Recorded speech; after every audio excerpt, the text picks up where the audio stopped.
Hello विद्यार्थियों, आज हम कक्षा 11 का अध्याय 1 समुच्चय पढ़ेंगे। ठीक है, इसको पढ़ने के पहले इसमें समुच्चय के अंदर अपने को संख्याएं आएंगी, अलग अलग तरह की संख्याएं आएंगी। तो पहले मैं उन संख्याओं के बारे में बता देता हूँ जो अपने को इस चैप्टर में उपयोग होंगी। जैसे जो संख्याएं होती हैं, अभी तक हमने अलग अलग तरह की संख्याएं पढ़ी थी पिछले क्लासों में। तो संख्याएं दो प्रकार की होंगी। पहली संख्या जो होती है उसको अपन कहते हैं वास्तविक संख्या। पहली संख्या जो होगी वो वास्तविक संख्या कहलाती है। वास्तविक संख्या मतलब इसको कहते हैं इंग्लिश में रियल नंबर कहते हैं ना, रियल नंबर। दूसरी संख्या होगी काल्पनिक संख्याएं होती है, काल्पनिक संख्याएं। ठीक है, काल्पनिक संख्याएं इनको अपन कहेंगे इमेजिनरी नंबर होती हैं, इमेजिनरी नंबर्स। ठीक है, इमेजिनरी नंबर। काल्पनिक संख्याएं क्या होंगी? जैसे वर्गमूल के अंदर जैसे ऋण 1, ऋण 2, ऋण 3, ये अपने को अगले अध्याय में इसके में डिटेल्स में पढ़ना है। ऋण 4/9, ऋण 5/3, जितनी भी ऋणात्मक वर्गमूल के अंदर या यहाँ पर इस तरह से भी यदि होंगी, जैसे यहाँ पर इस तरह से भी होंगी, है ना, करनी के अंदर कोई घात हैं और अंदर ऋणात्मक हैं, तो वो सारी क्या होती हैं? काल्पनिक संख्याएं। अब जो बचेंगी वो वास्तविक संख्याएं होंगी। अब वास्तविक में भी क्या होती है? दो तरह की हो जाती हैं। एक वास्तविक, जैसे वास्तविक संख्या जो है ना, इसको हम जो वास्तविक संख्या को है कैपिटल R से दर्शाएंगे। इस तरह से वास्तविक संख्या को हम कैपिटल R से दर्शाएंगे। इसको जैसे हम ये लिख देते हैं ऐसे, इस तरह से R से दर्शाएंगे। वास्तविक संख्याएं भी क्या होंगी? फिर ये दो प्रकार की होती हैं। एक वास्तविक संख्या क्या होगी? धनात्मक वास्तविक संख्या होगी। धनात्मक वास्तविक संख्या, धनात्मक वास्तविक संख्या है, पॉजिटिव रियल नंबर कहेंगे इंग्लिश में इसको। और दूसरी होती है ऋणात्मक वास्तविक संख्याएं होंगी। दूसरी आ जाएगी ऋणात्मक वास्तविक संख्याएं, ऋणात्मक वास्तविक संख्याएं होंगी। ठीक है, अब धनात्मक वास्तविक संख्याओं को जो लिखा जाता है उसको R लिख के इसके ऊपर प्लस का निशान बना देंगे इस तरह से। और ऋणात्मक वास्तविक संख्या जो लिखी जाएंगी, यहाँ इनको लिखने का तरीका R लिख के माइनस लिख देंगे। ठीक है, ये अपने को मालूम होना चाहिए क्योंकि अपन इसका उपयोग अभी अगले इसमें चैप्टर में इसका उपयोग करेंगे। वास्तविक संख्याएं जो होंगी, हाँ, अब जैसे धनात्मक वास्तविक संख्याएं, इसमें अपन एक चीज़ अच्छे से समझे। संख्या रेखा हमने पढ़ी है, संख्या रेखा इस तरह से होगी। संख्या रेखा हम क्या करते हैं, यहाँ बीच में 0 होगा, यहाँ इस तरह से नंबर डाल देते, 1 2 3 4 आते जाएंगे। बाएं तरफ क्या लिखेंगे? ऋण 1, ऋण 2, ऋण 3। फिर इसके बीच भी संख्याएं आएंगी, जैसे यहाँ पर 1.5 भी होगा, यहाँ 2.7 भी होगा, और भी संख्या होगी 2.756। मतलब ये 2.756 जो संख्या आएगी वो कहाँ पर होगी? 2 और 3 के बीच में होगी। तो ये सारी दशमलव वाली संख्याएं भी क्या होंगी? इसके अंदर होंगी, बीच में होंगी यहाँ पर। अब ये संख्या में जैसे अपन ने इधर कहाँ तक जाएगी? अनंत तक जाएगी, धन अनंत तक। यहाँ कहाँ तक जाएगी? ऋण अनंत तक जाएगी। और यहाँ बीच में यहाँ पर क्या है अपने पास? ये 0 है। तो जैसे धनात्मक वास्तविक संख्याओं के लिए यदि अपन ये कहें कि धनात्मक वास्तविक संख्या कहाँ से कहाँ होंगी, तो धनात्मक वास्तविक संख्याएं कहाँ से कहाँ होंगी? 0 से कहाँ तक होंगी? अनंत तक। तो धनात्मक वास्तविक संख्याओं को जो लिखा जाता है वो 0 to ∞ इस तरह से लिखा जाएगा। अब ऋणात्मक वास्तविक संख्या को कैसे लिखा जाएगी? ऋण अनंत से कहाँ तक लिखा जाएगा? 0 तक। तो इन दोनों के बीच, मतलब धनात्मक वास्तविक संख्या जो होगी 0 से अनंत के बीच की होंगी, और ऋणात्मक वास्तविक संख्याएं क्या होंगी? ऋण अनंत से 0 के बीच होंगी। अब ये वास्तविक संख्याएं जो होंगी ये भी क्या होंगी? जैसे एक तो धनात्मक वास्तविक हो गया, ऋणात्मक वास्तविक बताया हमने। अब यहाँ पर क्या होंगी? ये दो तरह की होती हैं वास्तविक संख्याएं भी। एक इसमें आता है अपरिमेय संख्याएं होती हैं और दूसरा आता है परिमेय संख्याएं। एक यहाँ पर अपन ने लिखा ये परिमेय संख्या होगी, परिमेय संख्याएं, रेशनल नंबर कहते हैं, परिमेय संख्याएं आएंगी। और दूसरा आ जाएगा क्या होगा? अपरिमेय संख्याएं होंगी। यहाँ पर दूसरा इसका प्रकार होगा अपरिमेय संख्याएं। ठीक है, इरेशनल नंबर होगा ये अपरिमेय संख्याएं। अपरिमेय संख्याओं को पहले बताते हैं। अपरिमेय संख्याएं कैसे होंगी? जैसे वर्गमूल में 2, 1 नहीं, वर्गमूल में 3, 4 नहीं, क्योंकि 4 का तो 2 आ जाएगा, तो ये परिमेय हो जाएगी। फिर वर्गमूल में 5, इस तरह से जो संख्याएं आएंगी वो क्या होंगी? अपरिमेय संख्याएं होंगी। ठीक है, यहाँ पर जो संख्याएं आएंगी वो अपरिमेय संख्याएं होंगी। फिर परिमेय में कौन सी आ जाएंगे? अच्छा, इसमें ऐसा भी होगी, ये भी अपरिमेय होगी। 2 धन वर्गमूल 3, 5 ऋण वर्गमूल 7, 5 वर्गमूल 7, 3 बटे वर्गमूल 4, 3 बटे वर्गमूल 2, 4 नहीं। तो इस तरह से जो संख्या आएंगी वो क्या होंगी? अपरिमेय संख्याएं होंगी। अब यहाँ देखें परिमेय संख्याएं क्या होंगी। तो परिमेय संख्याओं की जो परिभाषा की गई है उसके पहले में परिमेय संख्याओं में भी अलग अलग प्रकार होंगे। जैसे परिमेय संख्याओं के भी रूप में क्या होंगे? जैसे इसमें परिमेय संख्याओं में भी, जैसे इसको यहाँ ऐसे बना देते हैं, ये परिमेय संख्याएं लिख देते हैं हम, परिमेय संख्याएं।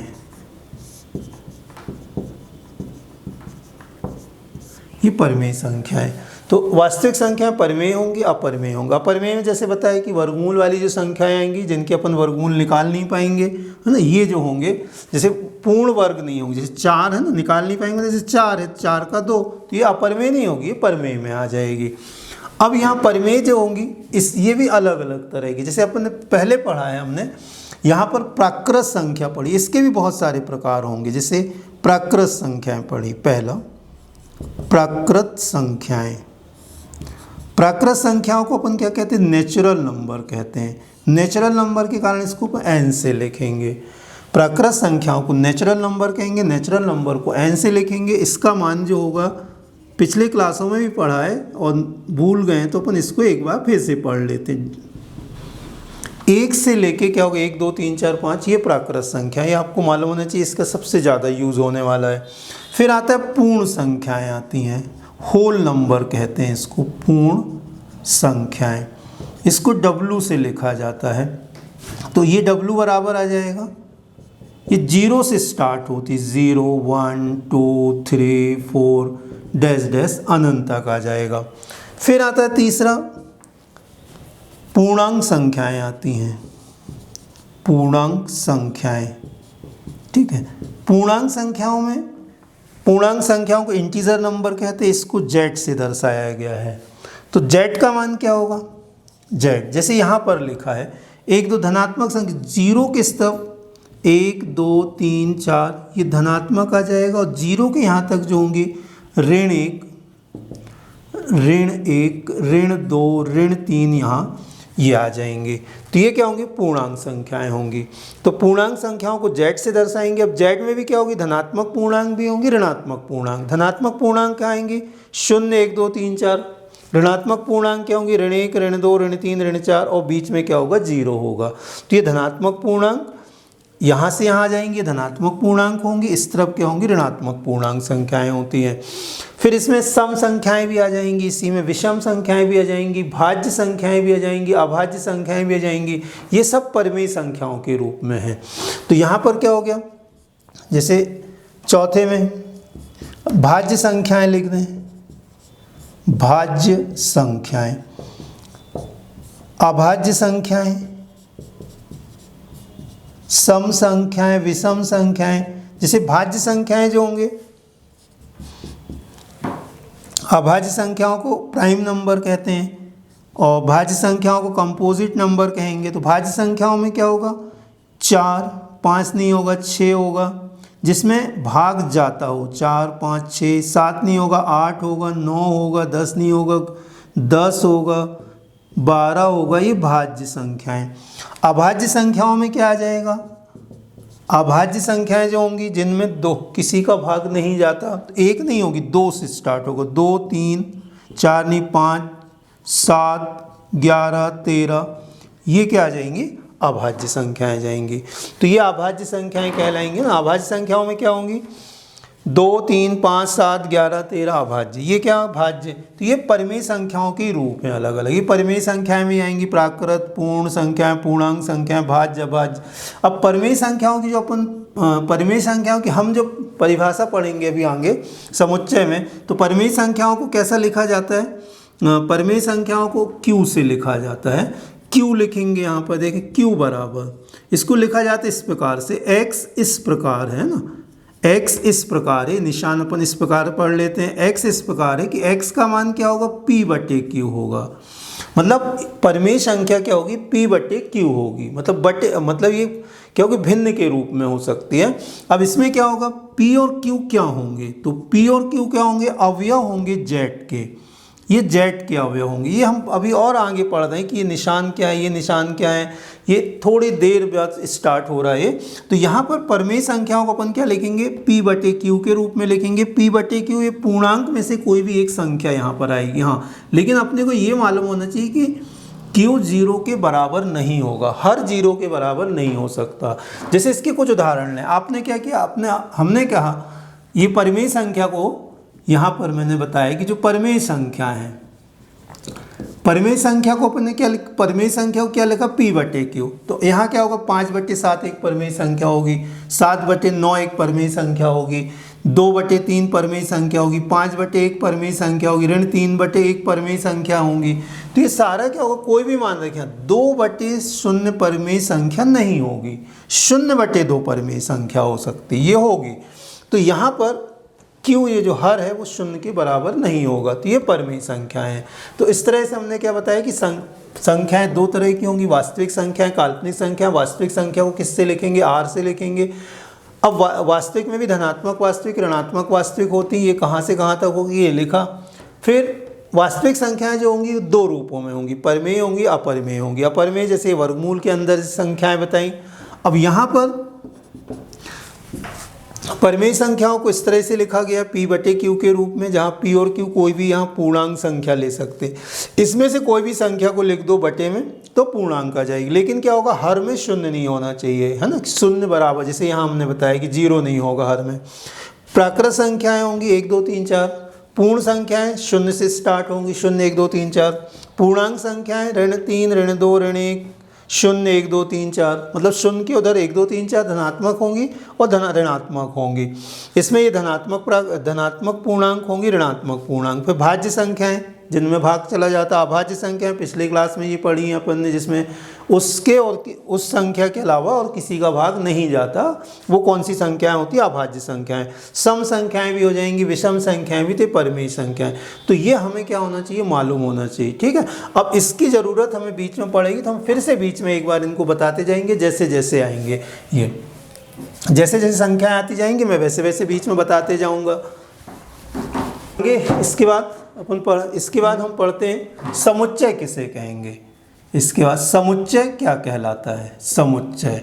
तो इसकी एकदम कॉमन परिभाषा, सभी बुक में एक ही परिभाषा लिखी है, वस्तुओं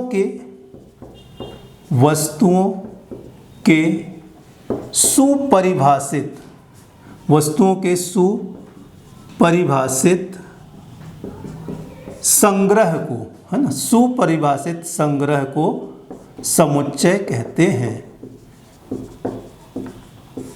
वस्तुओं के सुपरिभाषित संग्रह को समुच्चय कहते हैं। सुपरिभाषित है ना, मतलब जिसको अपन परिभाषित कर सकते हैं, जो परिभाषित हो, जिसके बारे में अपन को एकदम कंफर्म हो, वो सुपरिभाषित होगा। जैसे इसके उदाहरण, जैसे हमने कहा कि अंग्रेजी वर्णमाला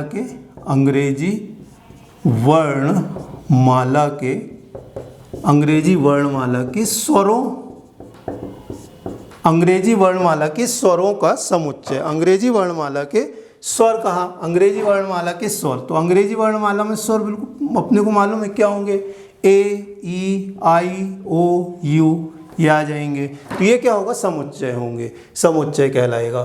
ठीक, वस्तुओं के सुपरिभाषित संग्रह को समुच्चय कहते हैं। तो अंग्रेजी वर्णमाला के स्वर ये जो आ जाएंगे वो समुच्चय होंगे। समुच्चय लिखने के लिए क्या किया जाता है, एक धनु कोष्टक के अंदर अपन इनको ऐसे लिख देते हैं, ये एक समुच्चय कहेगा, अंग्रेजी वर्णमाला के स्वर। फिर दूसरा, जैसे विषम संख्याएं कहा, विषम संख्याओं का समुच्चय, अंग्रेजी वर्णमाला के स्वरों का समुच्चय, यदि यहाँ कह देते हैं स्वरों का समुच्चय। विषम संख्याओं का समुच्चय, विषम संख्याओं का समुच्चय।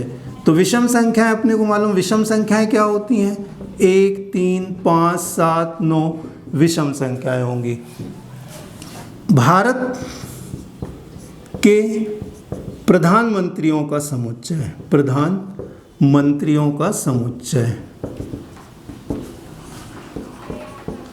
भारत के प्रधानमंत्री, सारे अभी तक के जितने प्रधानमंत्री होंगे सबके नाम निश्चित हैं। श्री नरेंद्र मोदी हैं, इसके पहले मनमोहन सिंह थे, उसके पहले अटल बिहारी वाजपेयी थे। तो जितने प्रधानमंत्री स्वतंत्रता के बाद नेहरू जी से लेके मोदी जी तक सारे के सारे यहाँ पर क्या होंगे अपन लिख सकते हैं, निश्चित होंगे। तो ये सारे के सारे क्या कहलाएंगे, सारे समुच्चय कहलाएंगे। अब समुच्चय कौन से नहीं कहलाएंगे, जैसे और भी हो सकते हैं, जैसे अपने को ये कहा गया समीकरण, एक दिया आपको समीकरण x वर्ग ऋण 5x धन 6 बराबर 0 के मूलों का समुच्चय, मूलों का समुच्चय। इस वर्ग, ये वर्ग समीकरण, इसके मूलों का समुच्चय। आप इसके ये जो हैं इसके गुणनखंड अपन निकाल सकते हैं, पिछले क्लास में निकाले हैं। तो 2 तिया 6, तो ये कितना आएगा 2, ऐसे 3 आ जाएंगे। इसको हल करेंगे तो x का मान 2 आ गया, x का मान 3 आ गया। तो इसके 2 मूल निश्चित हैं, इसके 2 मूल। तो ऐसे इनको हम धनु कोष्ठक के अंदर लिख देंगे। जब इन्हें धनु कोष्ठक के अंदर लिख देंगे तो ये क्या कहलाएगा, एक समुच्चय कहलाएगा। अपने से कहा गया कि 21 के अभाज्य गुणनखंड, 21 के अभाज्य गुणनखंड है ना, 21 के अभाज्य गुणनखंड। तो सबसे पहले तो 21 के गुणनखंड निकालने। तो 21 के गुणनखंड हमें मालूम, जैसे 21 के गुणनखंड क्या होगा, 1 गुणित 21 होगा, 2 गुणित 2 का भाग नहीं जाएगा, 3 गुणित 7 आएगा, 3 7 21।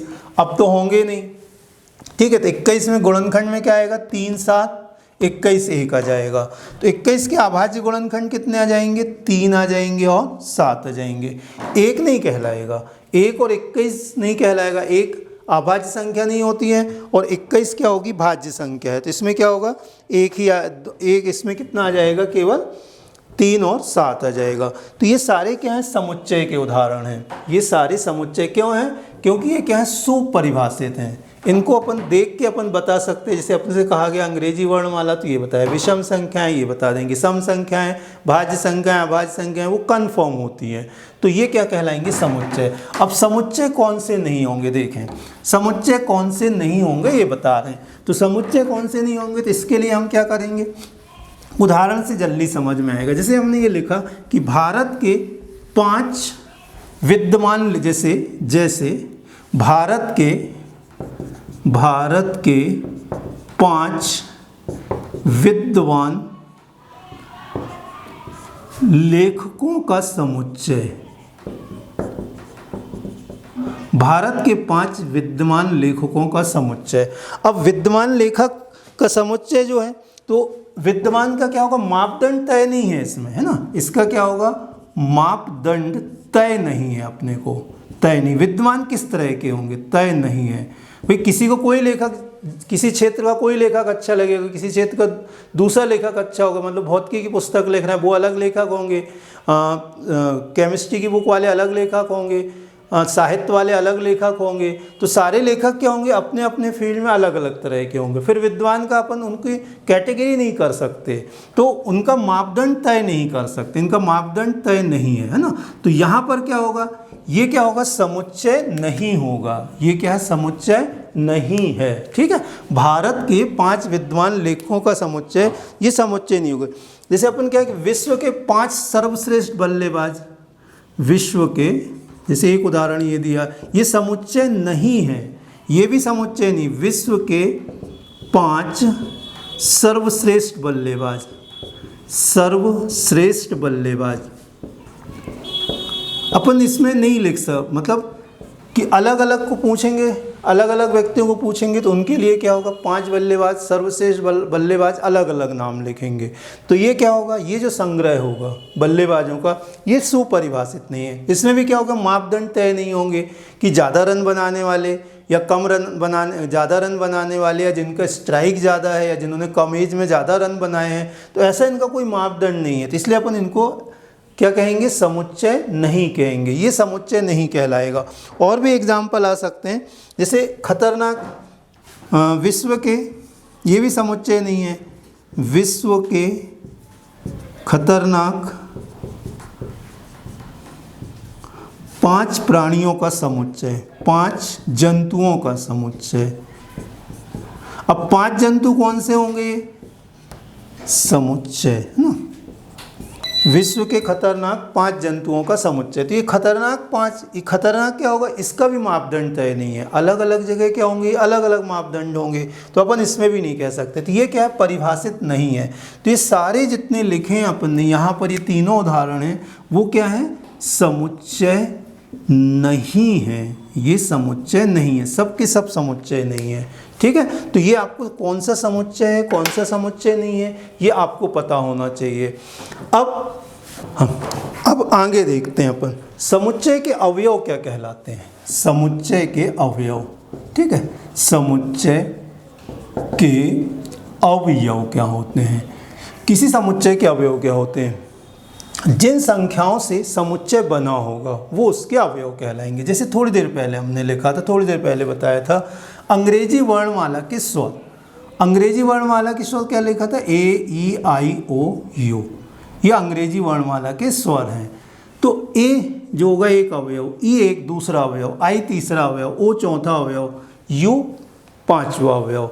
तो जिन संख्याओं से या जिन राशियों से समुच्चय बना होता है, जिन राशियों से समुच्चय बना होता है वो क्या कहलाते हैं, समुच्चय के अवयव कहलाते हैं। जैसे 10 से छोटी विषम संख्याएं, हमने लिखा कि 10 से छोटी विषम संख्याएं, तो ये 10 से छोटी विषम संख्याएं लिख दी, 1, 3, 5, 7, 9, ये 10 से छोटी विषम संख्याएं। तो ये क्या होंगे, 10 से छोटी विषम संख्याओं में समुच्चय के अवयव क्या होंगे, 1 होगा, 3 होगा, 5 होगा, 7 होगा, 9 होगा, ये समुच्चय के अवयव। फिर आता समुच्चय का संकेतन, समुच्चय का संकेतन, संकेतन, समुच्चय का संकेतन। तो समुच्चय को अपन किस तरह से दर्शाते हैं, मतलब नोटेशन क्या होगा। तो समुच्चय को लिखने का तरीका होगा, अंग्रेजी के जो कैपिटल लेटर है ना, अंग्रेजी के कैपिटल लेटर से, अंग्रेजी के कैपिटल लेटर से दर्शाते हैं, अंग्रेजी के कैपिटल लेटर से इसे दर्शाते हैं। समुच्चय संकेतन क्या किया जाता है, अंग्रेजी के कैपिटल लेटर। अब अंग्रेजी के कैपिटल लेटर ए हो सकता है, बी हो सकता है, सी हो सकता है, एक्स वाई जेड, कोई भी ले सकते हैं। जैसे यहाँ लिखा हमने एक समुच्चय लिखा, कौन सा समुच्चय लिखा था, अंग्रेजी वर्णमाला के स्वर। तो अंग्रेजी वर्णमाला के स्वर A-E-I-O-U हैं। तो ये समुच्चय के अवयव हैं। इसको लिखने का तरीका एक धनु कोष्ठक के अंदर लिखते हैं और इसके बाहर कैपिटल लेटर लिख दिया। जैसे यहाँ दूसरा लिखा 10 से छोटी विषम संख्याएं, तो 10 से छोटी विषम संख्याएं 1, 3, 5, 7, 9 हो जाएंगी। ये 10 से छोटी विषम संख्याएं कहलाएंगी। तो इस प्रकार समुच्चयों को लिखने के लिए क्या करेंगे, इंग्लिश के जो कैपिटल लेटर हैं उसका उपयोग करते हैं। समुच्चय के अवयव क्या कहलाते हैं, जिन संख्याओं या राशियों से समुच्चय बना होगा वो समुच्चय के क्या कहलाएंगे, अवयव कहलाएंगे। अब यहाँ अब आगे अगला अपन पढ़, समुच्चय लिखने, समुच्चय का निरूपण क्या होगा, समुच्चय का निरूपण, समुच्चय का निरूपण। तो समुच्चय का मतलब समुच्चय को किस तरह से निरूपित करते हैं। तो समुच्चय निरूपण की 2 विधियां होती हैं। समुच्चय को लिखने की 2 विधियां होती है।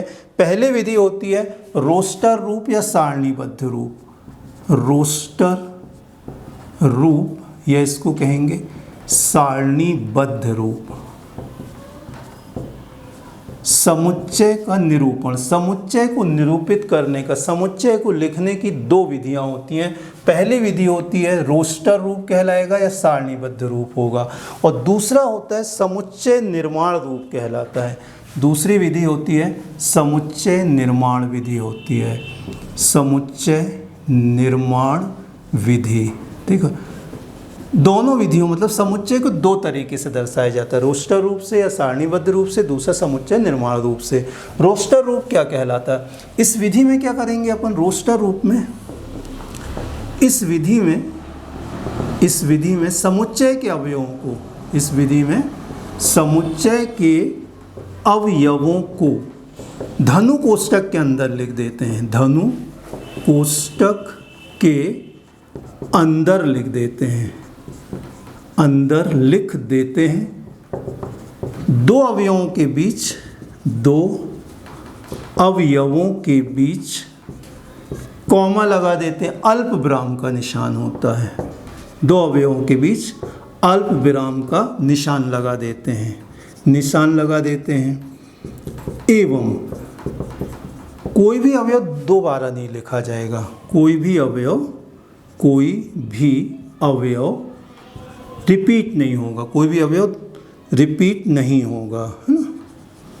कोई भी अवयव रिपीट नहीं होगा, ठीक है, मतलब दोबारा नहीं लिखेंगे अपन। तो इस विधि में क्या करेंगे, समुच्चय के अवयवों को धनु कोष्ठक के अंदर लिख देते हैं, दो अवयवों के बीच अल्पविराम का निशान लगा देंगे, और क्या होगा, कोई भी अवयव दो अवयवों के बीच अल्प विराम का निशान लगा देते हैं, एवं कोई भी अवयव को रिपीट नहीं करते। जैसे इसका एग्जाम्पल अभी थोड़ी देर पहले लिखा था, A-E-I-O-U, ये लिखा, अंग्रेजी वर्णमाला के स्वरों का समुच्चय। दूसरा समुच्चय लिख देते हैं 1, 3, 5, 7, 9, 10 से छोटी विषम संख्याएं होंगी। एक और लिख देते हैं, n लिख देते हैं, n 1, 2, 3, 4 डैश डैश, ये प्राकृत संख्याओं का समुच्चय। ये किस तरह से, रोस्टर रूप या सारणीबद्ध रूप। तो सारणीबद्ध रूप क्या होता है, इस विधि में समुच्चय के अवयवों को धनु कोष्ठक के अंदर लिख देते हैं, कोई भी अवयव रिपीट नहीं किया जाता। यहाँ आते हैं समुच्चय निर्माण विधि। इस विधि में धनु कोष्ठक के अंदर एक शर्त लिख दी जाती है, शर्त लिख दी जाती, इसमें सारे अवयव नहीं लिखेंगे, एक शर्त लिख दी जाती है जिसका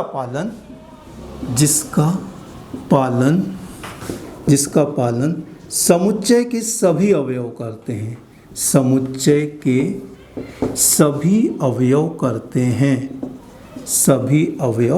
हैं। ठीक, सारे अवयवों को नहीं लिखेंगे। इस विधि में क्या करेंगे, धनु कोष्ठक के अंदर एक शर्त लिख देंगे जिसका पालन समुच्चय के सभी अवयव करते हैं। जैसे यहाँ लिखा, ए लिखा, हम इसी उदाहरण को लिख रहे हैं यहाँ वाले, ये अपन ने किस में लिखा, सारणीबद्ध रूप में। अब हम इसको समुच्चय निर्माण में लिख रहे हैं, तो यहाँ इस तरह से लिखते, x ये लिखा, इस प्रकार लिखेंगे, x इस प्रकार, x कैसा है, इस प्रकार है। x क्या है, x अंग्रेजी वर्णमाला के स्वर, x अंग्रेजी वर्णमाला का स्वर है, अंग्रेजी वर्णमाला के स्वर, ठीक है। x इस प्रकार, x अंग्रेजी वर्णमाला के स्वर। अपने को पांचों अवयव नहीं लिखेंगे, एक शर्त लिख दी जिसका पालन समुच्चय के सभी अवयव करेंगे। जैसे ये b लिखा है, b x इस प्रकार, ये क्या है, 10 से छोटी विषम प्राकृत संख्याएं, 10 से छोटी विषम प्राकृत संख्या अलग अलग रूपों में लिख सकते हैं, या 1 और 9 तक, 1 से 9 तक के बीच की विषम संख्याएं, तो इसको ऐसा लिखेंगे, x इस प्रकार, x विषम प्राकृत संख्या है, x विषम प्राकृत संख्या है, x विषम प्राकृत संख्या है, एवं x छोटा या बराबर है 9 से। x एक विषम प्राकृत संख्या है और 9 से छोटी है, इसमें 9 भी शामिल है, छोटा या बराबर लिखा है तो 9 हो जाएगी, फिर 7 हो जाएगी, 9 से 5 3। हाँ, ऐसा भी हो सकता है कि आप क्या कर सकते हैं, इसको ऐसा भी लिख सकते हैं, x छोटा है 10 से, ऐसा भी लिख सकते हैं। तो 10 तो विषम संख्या होगी नहीं, है ना, 10 सम संख्या, तो उससे छोटे में फिर आ जाएगा, वो भी सही था, ये भी सही, दोनों लिख सकते। तीसरा क्या लिखा, ये कौन सी संख्या है, पूर्णांक। इसके बाद हम लिख देते हैं यहाँ पर n लिखा, या इसको n ना लिख के जैसे हम यहाँ पर c लिख देते हैं, इसको यहाँ लिखा c। x इस प्रकार है, x अवयव है n, सिर्फ ऐसा लिख देंगे। अभी थोड़ी देर पहले हमने बताया था n क्या था, प्राकृत संख्या थी, n प्राकृत संख्या है, तो x इस प्रकार x अवयव है n का, मतलब x क्या होंगी, प्राकृत संख्या होंगी। तो इस प्रकार से क्या होगा, सारणीबद्ध रूप ये कहलाएगा, समुच्चय निर्माण विधि ये कहलाएगी।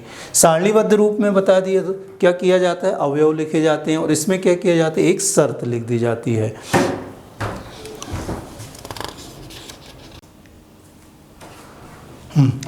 देखें बोर्ड में क्वेश्चन लिखे हुए हैं, ये क्वेश्चन लिखे हुए समुच्चय निर्माण रूप में, ठीक है, इन्हें हमें लिखना है सारणी रूप में। और यहाँ कुछ क्वेश्चन लिखे हैं सारणी रूप में, इन्हें हमें बदल के किस में लिखना है, समुच्चय निर्माण रूप में। तो देखें कैसे लिखें, जैसे ये a दिया है, x एक पूर्णांक है और x ऋण 3 और 7 के बीच की संख्या है ना। सबसे पहले तो आपको ये मालूम कि पूर्णांक क्या होते हैं। जैसे पूर्णांक के लिए तो पूर्णांक में अपन पूर्णांक क्या होते हैं, 0, 1, 2, 3, 4, 5, 6, 7 धनात्मक होंगे, फिर ऋणात्मक ऋण 1, ऋण 2, ऋण 3, ऋण 4, ये पूर्णांक संख्याएं हैं। हमें क्या बताना है इसमें, पहले में कौन सी पूर्णांक संख्या लिखनी है हमें, जो ऋण 3 और 7 के बीच है। तो ऋण 3 कहाँ पर देखें, ये है, 7 यहाँ पर है, तो इनके बीच की ये संख्याएं आ जाएंगी। तो कौन सी संख्याएं आ जाएंगी, ऋण 2, ऋण 1, 0, 1, 2, 3, 4, 5, 6 आ जाएंगी, ठीक है, ये लिख देंगे। तो ये समुच्चय निर्माण को किसमें लिखा, सारणी रूप में। सारणी रूप में क्या होता है, समुच्चय के अवयवों को लिखते हैं, दो अवयवों के बीच अल्पविराम लगाते हैं, कोई भी अवयव दोबारा नहीं लिखा जाता। समुच्चय निर्माण में क्या करते हैं, एक शर्त लिख देते हैं, जैसे ये शर्त लिखी है, पूर्णांक है जिसका पालन समुच्चय के सभी अवयव करते हैं।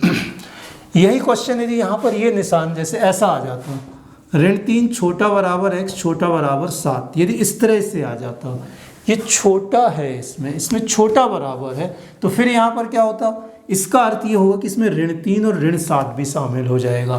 तो यही प्रश्न फिर इसका आंसर क्या आ जाएगा, इसमें ऋण 3, ऋण 2 ये सारी संख्याएं होंगी और यहाँ पर कितना आ जाएगा, 7 आ जाएगा।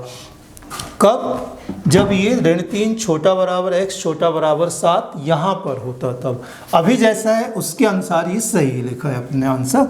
अगला देखते हैं, सेकेंड, x एक प्राकृत संख्या है जो 6 से कम है। तो प्राकृत संख्या आपको मालूम होनी चाहिए, प्राकृत संख्या क्या बताई थी हमने, प्राकृत संख्या होती 1, 2, 3, 4, 5, 6, 7, 8, ये प्राकृत संख्या। 6 से कम प्राकृत संख्या, 6 से कम यहाँ से यहाँ पर आ जाएगी। तो सेकंड का आंसर होगा इसमें बी आ जाए, बी बराबर समुच्चय बी का मान जो लिखेंगे 1, 2, 3, 4, 5, 6 से कम, इसमें 6 नहीं आएगी, ठीक है, 6 से कम तो 5 तक आएंगे। अगला थर्ड देखें अपन, x 2 अंकों की ऐसी संख्या जिसमें अंकों का योग 8 है। 2 अंकों की ऐसी संख्या जिसमें अंकों का योग 8 है। अंकों का योग 8, अब पहले तो 2 अंकों की संख्या है, तो 2 अंकों की संख्या हमें मालूम कहाँ से स्टार्ट होती है, 10 से, है ना, 10, 11, 12, 13, 14, 15, 16, 17 ऐसे जाते जाए कहाँ तक आएगी, 99 तक। तो अपने को ऐसी संख्या लेनी 2 अंकों की जिसमें अंकों का योग 8 है। तो यहाँ पर क्या 8 किस में आएगा, 1 और 7 में, जिस 17 में 8 आ जाएगा। तो सी बराबर, ये पहली संख्या कौन सी होगी, 17 होगी। फिर अगली क्या आ जाएगी, यहाँ पर 26 आ जाएगी, क्योंकि 7 और 1 8, 2 और 6 8, फिर कितना आएगा, 3 और 5 8 हो जाएगा, मतलब 35 आ जाएगी। फिर क्या होगा, यहाँ 4 में कितना आएगा, 4 4 8 आ जाएगा, फिर 5 3 8 आ जाएगा। फिर यहाँ एक एक अंक बढ़ाते जा रहे थे, तो एक अंक कम होते जाए क्योंकि टोटल अपने को 6 लेना है। तो यहाँ पर आ जाएगा 5 3, 6 2, फिर 7 1 और 8 0, इतनी संख्याएं होंगी। ये 2 अंकों की संख्याएं जिनमें अंकों का योग कितना दिया है, 8 दिया है। तो ये इसके लिए होगा ना, ये इसके लिए है, ये इसके लिए है। अब यहाँ पर चौथा आते हैं, चौथे पे आ जाएं। ये लिखा हुआ d एक पूर्णांक है, पूर्णांक है और कितना दिया है, ऋण 1/2 छोटा है x छोटा है 9/2। यदि हम इसको सॉल्व करेंगे तो ये कितना आएगा, ऋण 0.5 और 4.5। मतलब यहाँ अपने को पूर्णांक संख्या लिखनी है, कौन सी लिखनी है, जो ऋण 5 और 4.5 के बीच में है। तो सबसे अच्छा तरीका होता है कि संख्या रेखा आप बना लें ऐसे, तो 1 2 3 4 5, यहाँ कितना आएगा, ऋण 1 ऋण 2 ऋण 3। तो ये पूर्णांक संख्याएं लिखी, मतलब धनात्मक पूर्णांक ये होंगी, ऋणात्मक पूर्णांक, बीच में यहाँ पर 0 होगा। यहाँ पर क्या लिखेंगे 4.5 कहाँ पर आएगा यहाँ पर, और ऋण 0.5, तो ये ऋण 1 है तो ऋण 0.5 यहाँ आएगा। तो हमें क्या बताना है, ऋण 0.5 और 4.5 के बीच की कौन सी संख्याएं लिखनी, पूर्णांक। तो इनके बीच की ये पूर्णांक संख्या 0 आ जाएगी, 1 आ जाएगी, 2 आ जाएगी, 3 आ जाएगी और 4 आ जाएगी। तो इन दोनों के बीच की जो संख्याएं होंगी ना, इन दोनों के बीच की पूर्णांक संख्याएं जो होंगी उन्हें हम लिख देंगे। तो इसमें आ जाएगा d बराबर, इसका आंसर होगा 0 होगा, 1 होगा, 2 होगा, 3 होगा और कितना आएगा 4 आ जाएगा। तो इस तरह से होगा पूर्णांक संख्या इसलिए। ठीक है, अगला देखें नेक्स्ट क्वेश्चन। इसमें x इस प्रकार, x ट्रिग्नोमेट्री शब्द का एक अक्षर है।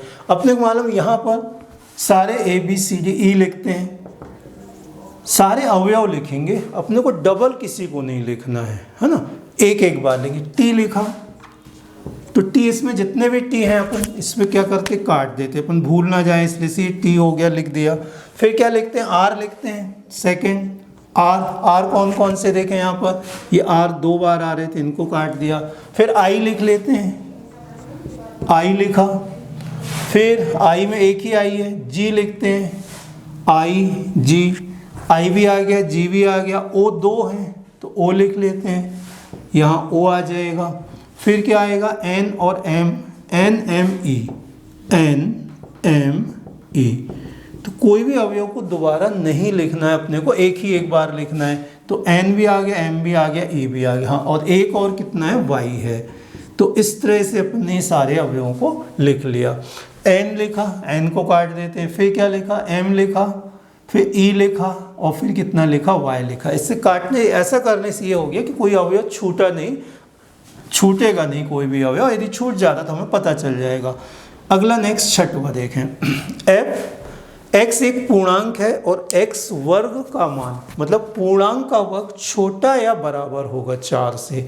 तो सबसे पहले तो अपन पूर्णांक संख्याएं क्या होती हैं ये हो मालूम होना चाहिए। मैंने पहले अभी स्टार्टिंग में ही इसमें पहले पूर्णांक समझाई थी क्या होती थी। तो ये धनात्मक संख्या 1 2 3 4 अनंत तक आएगी, ऋणात्मक संख्या ऋण 1 ऋण 2 ऋण 3 4 अनंत तक आएंगी, ये पूर्णांक संख्याएं। अब ऐसी पूर्णांक संख्याएं जिनके वर्गों का योग या तो छोटा हो 4 से या फिर क्या होना चाहिए, बराबर होना चाहिए 4 के। जैसे 0 है तो 0 का वर्ग 0 आएगा, 1 का वर्ग कितना होगा, 1 आएगा, इस 2 का वर्ग कितना होगा, 4 आएगा, और 3 का वर्ग कितना होगा, 9 आ जाएगा। तो इधर नहीं है अपने को क्या चाहिए, 1 से। अच्छा, यहाँ पर देखा ऋण 1 का वर्ग करेंगे तो कितना आएगा, ये भी 1 आएगा, और ऋण 2 का वर्ग करेंगे तो ये 4 आ जाएगा। तो ये इतनी संख्या, ऋण 3 का वर्ग कितना आ जाएगा, 9। तो यहाँ पर x का वर्ग छोटा या बराबर है 4 से। तो ये जो वर्ग हैं या तो छोटे हैं या बराबर है 4 के, ये वर्ग। तो यहाँ पर जो अपना आंसर होगा, मतलब x का मान लिखना है तो x का मान अपना ये आंसर आ जाएंगे। तो कौन कौन से आंसर आ जाएंगे इसमें, ABCD, F आ गया, तो F में आएगा ऋण 2 आ गया, ऋण 1 आ गया, 0 आ गया, 1 आ गया और 2 आ गया। वैसे ये एक असमीका है ना, अपने को आगे एक चैप्टर है उसमें इसको हल करके भी निकाल सकते हैं, तो वो बाद में बताएंगे। अभी अपन ने यहाँ पर चूंकि वो चैप्टर पढ़ा नहीं है इसलिए अभी अपन ने इस तरीके से इसको सॉल्व किया है। तो समझ गए होंगे, x वर्ग छोटा बराबर 4 से। तो वर्ग करके देख लेते, इतनी संख्याएं जो हैं इनके वर्ग क्या होंगे, छोटे या बराबर होंगे 4 से हो जाएंगे, यहाँ लिखा। तो ये हमें क्या दिए थे, कुछ क्वेश्चन अभी दिए थे, किस रूप में थे, समुच्चय निर्माण रूप में। इन्हें अपने किस में लिख लिया, सारणी रूप में। अपने क्या एक्सरसाइज बुक में दी होगी है ना, उस एक्सरसाइज में क्या दिया, कुछ क्वेश्चन समुच्चय निर्माण में दिए, उनको किस में लिखना, सारणी में। कुछ सारणी में दिए, उनको समुच्चय निर्माण में लिखना। ये आप समझ जाएंगे, बुक के क्वेश्चन आप खुद सॉल्व कर लेना। अब देखें यहाँ, अब यहाँ शुरू हो गया कि सारणी रूप वाले, ये अपने को सारणी रूप में दिए हैं। यहाँ से जो क्वेश्चन दिए हैं, ये इतने क्वेश्चन है यहाँ पर सारणी रूप में दिए हैं। अभी इनको किस में लिखना, अपने को समुच्चय निर्माण में लिखना है। इन क्वेश्चनों को समुच्चय निर्माण में लिखना है। देखें यहाँ पर ये क्या लिखा, 3 6 9 12, ठीक है। इसको अपन इस तरह से भी लिख सकते हैं, 3 × 1, 3 × 2, 3 × 3 और 3 × 4, ऐसा भी लिख सकते हैं। किसको, 3 6 9 12 को। इसको 3 × 1, 3 × 2, 3 × 3 3। तो ये क्या है, एक्चुअल 3 के गुणज हैं ये 3 के गुणज कहलाते हैं। तो यहाँ पर अपन ऐसा मतलब इसको लिख सकते हैं g x इस प्रकार x बराबर हम क्या लिख लेते हैं 3n लिख दें इसको, जैसे 3n लिखा। अब 3n लिखा तो n का मान क्या होगा, 1 हो सकता है, 2 हो सकता है, 3 हो सकता है, 4 हो सकता है। तो यहाँ पर लिखते हैं x अवयव है n का। x अवयव n का मतलब एक प्राकृत संख्या। प्राकृत संख्या क्या होती है, 1 2 3 4 5 6 ये प्राकृत संख्याएं होती हैं ना। ये स्टार्टिंग में ही हमने बताया ये प्राकृत संख्या है। तो इसमें कौन कौन सी प्राकृत संख्या आ सकती हैं, तो 1 आ जाएगी, 3 एकम 3, 2 आ जाएगी, 3 दूनी 6, 3 आ जाएगी, 3 तेरह 9, 4 आ जाएगी, 3 चौके 12। तो यहाँ केवल अपने को 12 तक दिया, 3 6 9 12। तो यहाँ केवल 4 तक आएंगे। तो यहाँ पर लिखेंगे अब x छोटा या बराबर कितना लिखेंगे 4, मतलब n छोटा या बराबर 4। यहाँ पर लिखेंगे n अवयव है n का। ये n एक प्राकृत संख्या है जो छोटी है या बराबर है किससे, 4 से। तो इस तरह से लिखा है इसको।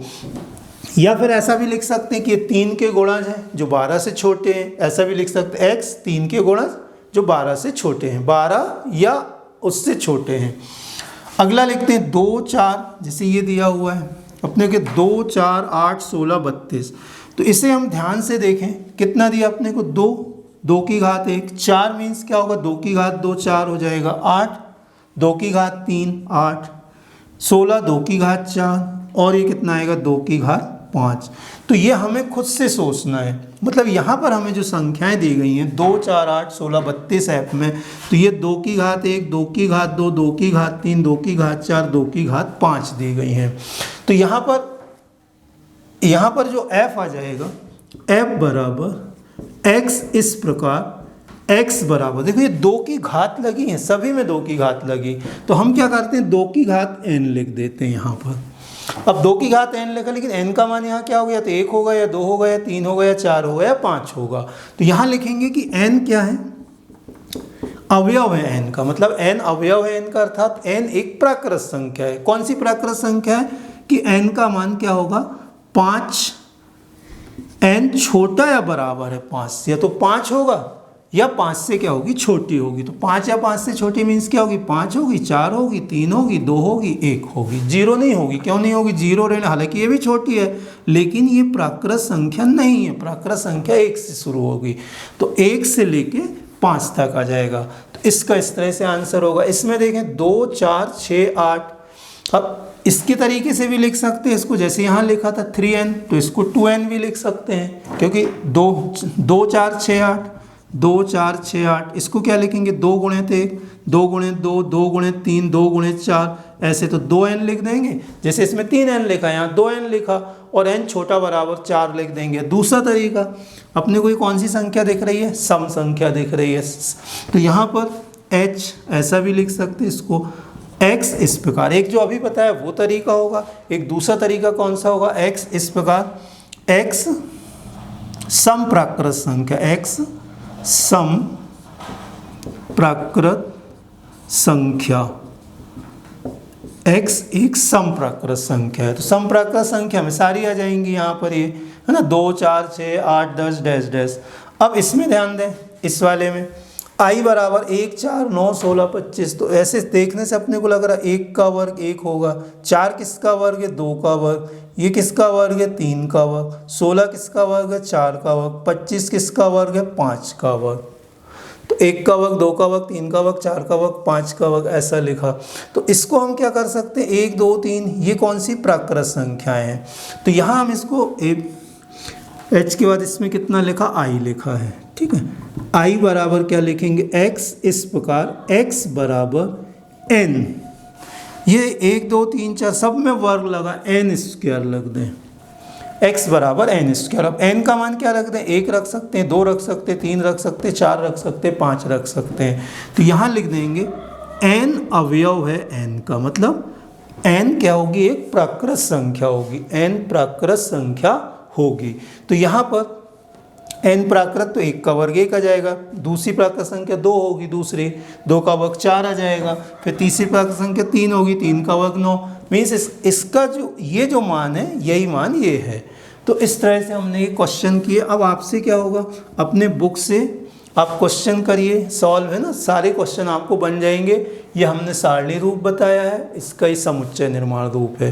तो क्वेश्चन क्या होंगे, सारणी में दिए हैं तो समुच्चय निर्माण में लिखना है, या समुच्चय निर्माण में दिए हैं तो सारणी में लिखना होता है। नेक्स्ट अब बताते हैं क्वेश्चन।